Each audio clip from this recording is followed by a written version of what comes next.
In today's video, we will share some tips and techniques on how to never be boring in conversations. Having a few stories that get a laugh from people is a great way to keep dialogue going. Comedians love to do this all the time. We can see in both clips of Kevin Hart repeatedly sharing a story when his son thought he was Spider-Man. My son thinks he's Spider-Man, George, for real. Like, listen, I'm not joking. Like when we play, he wet me. He like, listen. My son really thinks that he's Spider-Man on some real shit. Like when he gets mad, he webs me. Now, because I'm dad, I just go along with it. The truth is, you don't have to be a professional comedian to have this skill. What you should do is observe how people react to your anecdotes. Take note of the funny ones and stash them into your conversational cache. When the opportunity turns up eventually, be sure to unleash your power. As we mentioned earlier, one of the easiest ways to spice up a conversation is to make people laugh. However, this can be challenging for most of us if we aren't naturally funny. But here's an easy trick. Crank up the fun with hyperboles and silly comparisons. It's like putting a rocket booster on a bicycle. A bit over the top, but sure to get a laugh. When asked a question or recounting a story, you can go over the top with numbers and expressions to get a laugh from others in the room. Using exaggerations is highly effective because no one expects an absurd response to a genuine question. You can add on to the effect by smirking before landing the punchline. Ryan Reynolds is a pro at doing this. Take this clip for example. He jokes about his child being allergic to sleep and protecting them from the sleep monster when asked about parenthood. 9 weeks now, yeah, I do everything. Our baby in particular is we think, allergic to sleep. So I don't think that's possible. No, we joke that we think that she thinks that she's protecting us from like the sleep monsters. In another clip, Ryan Reynolds gets a laugh from the audience and host by joking that he is a terrible human being. And you, decent guy? No. Terrible human being.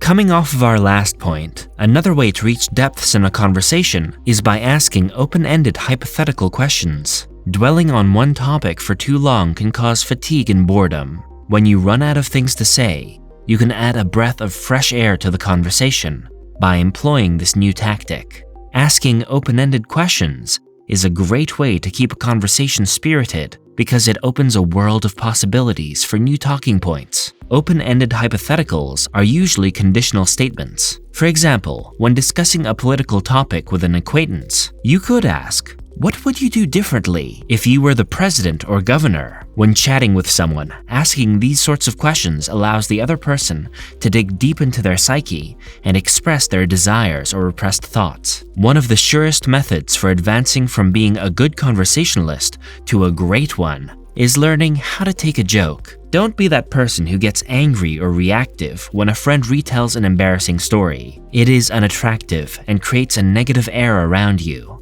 Laughing at yourself is a great way to show your strength of character and confidence. When you do this, you give others the room to express themselves and playfully tease you without guilt. It tells others that you are not afraid to be vulnerable and have a good sense of humor. Pointing out and laughing at your mistakes or errors shows you are brimming with confidence. If you can dish out a playful jab to the other person, even better. Some of the world's most charismatic figures have this skill. In this video, we see the ever-charismatic Jennifer Lawrence happily sharing an embarrassing moment of her spilling yogurt on a plane. Yesterday on the plane, I spilled yogurt all over the plane, and the whole plane smelled like sour milk the whole time. You're welcome. You're fun to hang out with, yeah. Chris Hemsworth is known for his humor on and off the stage, and in this video, he perfectly shows his class. When asked how he felt after being benched for the Civil War movie, he casually plays it off and says he was too busy and chose not to feature in the movie. How did you feel about not being in the Civil Wars? They sort of benched you for that one. How did you feel about that? Well, I mean, that's what everyone thinks. I actually chose not to be in it. I was like, nah, busy. Two celebrity friends who are unafraid to laugh at themselves are Dwayne Johnson and Kevin Hart. They constantly make fun of themselves and share the most embarrassing stories while making everyone laugh. The show Playful Insults embodies this. Looks like a long breast, like a long, succulent breast. Like with the areola right on my Yeah, forehead. areola is right on your forehead. You got a nipple head. Guys, don't encourage him. That's He's right. got a titty head. Okay. Talking too much in many cases often leads to a depressing and one-sided exchange. This usually happens when someone goes on and on without any initially built-up interest. When in a group of people, try to get as many people involved while also making your contribution. It gives everyone a fair chance to express their feelings or opinions on a subject matter and takes some pressure off of you.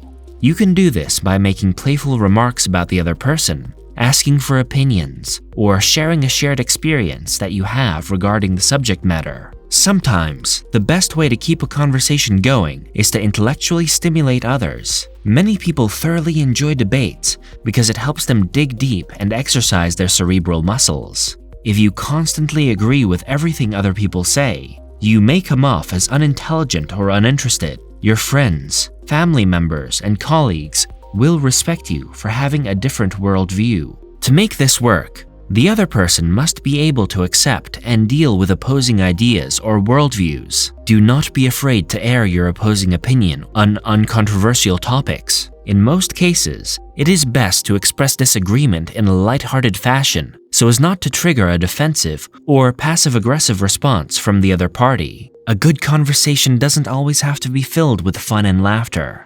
Don't get us wrong, those types are hard to beat. However, you can share unforgettable memories if you reach the other end of the emotional spectrum with someone. We do not mean you should have sad or depressing conversations with people, but find a way to deeply connect with them. Doing this creates depth and shows empathy on your side. I don't know, my worry when I woke up this morning is I don't know if I can make it through this interview without crying. You will. Because you seem to have an unbelievable gift. Even now I can feel myself cheering up. Oprah seems to have the power to make people cry in her interviews. It appears this way because she knows how to connect to people on an emotional level and make them vulnerable without taking advantage of them. And she has done this countless times over the years with her guests. If you liked this video, comment, give us a like, and check our channel. We have countless others to not just help improve your conversational skills, but life as a whole. See you in the next one.